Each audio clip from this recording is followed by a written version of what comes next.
Hi friends, ಈ ವಿಡಿಯೋದಲ್ಲಿ ನಾನು ನಿಮಗೆ ವಾಟ್ಸಪ್ಪಲ್ಲಿ ನಿಮ್ಮ ಸ್ಟೇಟಸ್ಸಿಗೆ ಯಾರಾದರೂ ಲೈಕ್ ಮಾಡಿದರೆ ಆ ಲೈಕ್ ಮಾಡಿರುವಂತಹ ನೋಟಿಫಿಕೇಶನ್ ನಿಮಗೆ ಬರುತ್ತೆ. ಆ ನೋಟಿಫಿಕೇಶನ್ ನಿಮಗೆ ಬರಬಾರ್ದು ಅಂತಂದರೆ ಏನು ಮಾಡಬೇಕು ಅಂತ ತಿಳಿಸ್ಕೊಡ್ತೀನಿ ಫ್ರೆಂಡ್ಸ್. ಅದಕ್ಕಿಂತ ಮೊದಲು ನೀವು ನೋಡ್ತಾ ಇರೋದು ಭದ್ರನಾಯಕ್ ಯೂಟ್ಯೂಬ್ ಚಾನಲ್. ಫಸ್ಟ್ ಟೈಮ್ ನೋಡ್ತಾ ಇದ್ದರೆ ಸಬ್ಸ್ಕ್ರೈಬ್ ಮಾಡ್ಕೊಳ್ಳಿ. ನಿಮ್ಮ ಫ್ರೆಂಡ್ಸ್ ಫ್ಯಾಮಿಲಿ ಮೆಂಬರ್ಸ್ಗೆ ಎಲ್ಲರೂ ಕೂಡ ಒಂದು ವಿಡಿಯೋನ ಶೇರ್ ಮಾಡಿ. ಫ್ರೆಂಡ್ಸ್, ಮೊದಲು ನೀವು ವಾಟ್ಸಪ್ಪನ್ನು ಓಪನ್ ಮಾಡ್ಕೊಳ್ಳಿ. ವಾಟ್ಸಪ್ಪನ್ನು ಓಪನ್ ಮಾಡಿದಾಗ ನಿಮಗೆ ಈ ಥರ ಇಂಟರ್ಫೇಸ್ ಬರುತ್ತೆ. ಮೇಲ್ಗಡೆ ನೋಡಿ 3 ಡಾಟ್ ಇದೆ. 3 ಡಾಟ್ ಮೇಲ್ಗಡೆ ಕ್ಲಿಕ್ ಮಾಡ್ಕೊಳ್ಳಿ. ನಂತರ ಸೆಟ್ಟಿಂಗ್ಸ್ ಅಂತ ಲಾಸ್ಟ್ ಆಪ್ಷನ್, ಸೆಟ್ಟಿಂಗ್ಸ್ ಮೇಲ್ಗಡೆ ಕ್ಲಿಕ್ ಮಾಡಿ. ನಂತರ ನಮಗೆ ಈ ಥರ ಇಂಟರ್ಫೇಸ್ ಬರುತ್ತೆ. ಕೆಳಗಡೆ ನೋಡಿ ನೋಟಿಫಿಕೇಶನ್ಸ್ ಅಂತ ಇದೆ, ಅದ್ರ ಮೇಲ್ಗಡೆ ಕ್ಲಿಕ್ ಮಾಡಿ.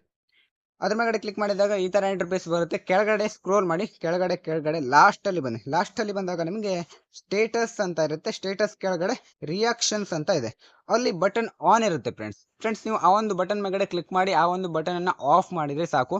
ನಿಮಗೆ ಯಾರೇ ಕೂಡ ಲೈಕ್ ಮಾಡಿದ್ರು ಕೂಡ ನಿಮಗೆ ನೋಟಿಫಿಕೇಶನ್ ಬರೋದಿಲ್ಲ ಫ್ರೆಂಡ್ಸ್. ಈಗ ಲೈಕ್ ಮಾಡಿದ ತಕ್ಷಣ ನಿಮ್ಮ ಫ್ರೆಂಡ್ಸ್ ಯಾರು ಲೈಕ್ ಮಾಡಿದರೆ ಅವ್ರ ಹೆಸರು ಬಂದು ಯು ಆರ್ ಲೈಕ್ಡ್ ಅಂತ ಬರುತ್ತೆ. ಇದು ನೋಟಿಫಿಕೇಶನ್. ಆ ಬಟನ್ ಆಫ್ ಮಾಡಿದ ತಕ್ಷಣ ನಿಮಗೆ ನಿಂತೋಗುತ್ತೆ, ನೋಟಿಫಿಕೇಶನ್ ಬರಲ್ಲ. ಫ್ರೆಂಡ್ಸ್, ಈಗ ನಿಮಗೆ ಗೊತ್ತಾಯ್ತಲ್ವ ಯಾವ ರೀತಿಯಾಗಿ ವಾಟ್ಸಪ್ಪಲ್ಲಿ ರಿಯಾಕ್ಷನ್ಸ್ ಬರೋದನ್ನು ಆಫ್ ಮಾಡೋದು ಅಂತ. ನಿಮಗೆ ಏನಾದರೂ ಡೌಟ್ ಇದ್ದರೆ ಕಾಮೆಂಟ್ ಮಾಡಿ. ಬೇರೆ ಯಾವುದಾದ್ರೂ ವೀಡಿಯೋಸ್ಗಳು ಬೇಕು ಅಂದರೂ ಕೂಡ ಕಾಮೆಂಟನ್ನು ಮಾಡಿ. ಇಲ್ಲಿಗೆ ಒಂದು ವಿಡಿಯೋನ ಮುಗಿಸೋಣ. ಮುಂದಿನ ವಿಡಿಯೋ ಮತ್ತೆ ಎಲ್ಲರೂ ಕೂಡ ಸಿಗೋಣ. ಯಾರೆಲ್ಲ ಕೊನೆವರೆಗೂ ವಿಡಿಯೋನ ನೋಡಿದ್ದೀರಾ ಎಲ್ಲರೂ ಕೂಡ ಥ್ಯಾಂಕ್ಸ್ ಫಾರ್ ವಾಚಿಂಗ್.